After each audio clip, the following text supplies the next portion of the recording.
I've had a lot of people tagging me to this article from the Japan Times, so thank you all very much for the tags. Let's take a look. They say everything from slang to costumes needs to be considered in an era where international success is crucial to making a video game blockbuster. And they write, behind the global success of Japanese video games lies a delicate task, appealing to overseas players whose expectations on issues such as sexism are increasingly influencing the content of major titles. That's funny. What kind of weirdo thinks like that? Like most people, normal people, when they're considering buying a game, they're going to consider things such as the price of the game, the gameplay, the intellectual property itself if they're interested in it, for example, if it's a sequel or something, or from a studio developers they just like. But apparently to the author of this article, it's a major factor of my decision is sexism. Is this game sexist? Yeah, okay. You know what happened to the last person who said that? Was a dude in the Xenoblade fandom who was complaining on Twitter about the game being too sexist, sexualizing the women too much. And then people looked this dude up because his information was public. I guess he had to register like this because, spoiler alert, it came out that this dude was a literal child predator. Now that said, I understand that the author of this article is trying to present this as the viewpoint of the gaming companies or publishers and things like that. However, my point still stands, and I'm going to add on to it here. So, if it's a company that's talking like that, chances are they don't actually care about that, and they're just trying to pander to ESG money, which we already know has been occurring more and more in Japan, as the Prime Minister himself had literally asked for BlackRock funding. The second thing, if it's not a company, it's just a person saying stuff like that on social media, well, as I just cited, there's been too many times, where someone like that has actually been a literal predator. I got more to say, but let's get back to the article for now, because so far I've only read a paragraph. So, continuing at the Japan Times. With the majority of sales for big games now outside Japan, everything from slang words to characters' costumes must be carefully considered for a global audience. It is a complex process that has come a long way since the Wild West of the 1980s and 90s, according to one high-profile localization team. Oh, localization team. Oh, great. Yeah, people love those guys, right? That's a great people to be listening to right there. A quote, there were no rules, no industry standards, and the quality of localization could vary greatly from one title to the next, says the Sega of America team. Oh, isn't that the one that Katrina was a part of? I think she might have been. Says the Sega of America team who worked on Like a Dragon Infinite Wealth, the latest title in the hit Yakuza series releasing on Friday. Back then, translators faced constraints, including too small text boxes, and sometimes game developers did good jobs themselves in less than perfect English. It has also meant that many games from the era, especially dialogue-heavy ones, never made it out of Japan. Another quote. Thankfully, the industry, and perhaps more importantly, consumers, have changed a lot since those days, and we are now able to be more faithful to the cultural and emotional content of Japanese games than ever. Wait, but they do the opposite of that. What are you talking about? What is this? Localization is now integral to the design process with international gamers in mind from the start. That's hilarious. Just look at this nonsense. The Sega Localizer team, right? Because they say the Sega team, but the context of that when they started using that terminology was regarding localization teams specifically, right? So I believe they're talking about the Sega localization team. I think that's a reasonable assumption here. So that localization team is trying to say that they're now more faithful to the cultural and emotional content of Japanese games than ever, but we know that's not true. And then the author literally says right below that, contradicts the above, saying, localization is now integral to the design process, with international gamers in mind from the start. So you're not more faithful to the cultural and emotional content of Japanese games. You're not faithful to it if you're trying to change it for international gamers. That's just funny, man. What a joke. Continuing.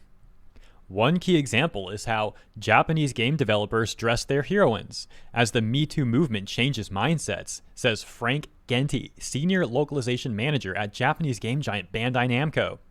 Further saying, we tell them that the cleavage is a bit too exposed or the skirt is a bit too short. Before, they weren't very flexible, but they've become more proactive on such subjects. Oh, great, using the same exact rhetoric that Xenoblade dude I mentioned earlier was using, the one who was a literal child predator.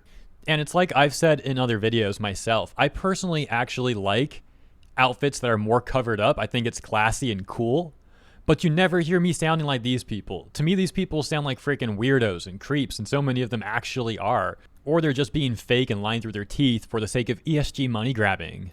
It's also just hilarious how pompous people like this are, as if changing some pixels on the screen is going to save women all around the world. Like, women should just love this dude for doing that. Get out of here, man. I'm skipping down the article a bit now, starting here. But in recent years, booming interest in manga comics, anime, and wider Japanese culture has made the job easier. People know what ramen is now. We don't need to say noodles anymore, Genti says. Okay, I gotta pause again, like, hold up real quick, because this is now an anecdote, but to me, out here, people have known what ramen is for a long time. Like, that's not a recent thing at all. I can go back to like age 10 knowing what ramen was. We'd pick it up as like a cheap meal pretty often. And I could tell you a lot of the people like around me when I was growing up and stuff, they also knew what ramen was. But I also understand, once again, this is an anecdote. So, whatever. More importantly, suggesting that they would have to change ramen to noodles because people would not understand what ramen is a part of a larger issue that we've all talked about plenty of times in the past. What these people don't seem to understand is a lot of the people that consume Japanese media, whether it's manga, games, whatever, we don't mind if there's a term that we don't know.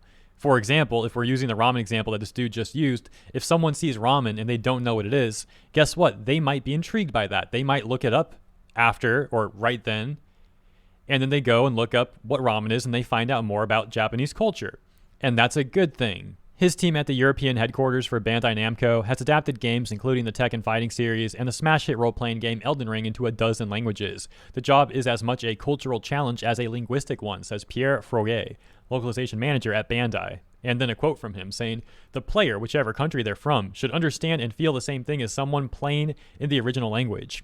Yeah, thing is, a lot of these localizers change it, so they're not going to get the same thing. For example, Trails of Cold Steel, when the localizer said that they changed jokes because the Japanese jokes are just too offensive for Western people or whatever. It's paraphrased slightly. No longer acceptable. A better understanding of Japanese culture among players means adaptations can be more subtle. The Yakuza series is now called Like a Dragon, closer to the original Japanese. LGBTQ caricatures and sexist cliches have also been axed. So once again, like I pointed out earlier where they were like contradicting themselves, so axing material from the localized version is not going to keep it the same as someone playing it in the original language, right? Excuse me. Like, this article's just wild. Like, I feel like I'm losing IQ as I read it. Like, I feel like I'm reading stuff that a bunch of nutcases are saying. Oh, man. Okay, I think we're almost done, though.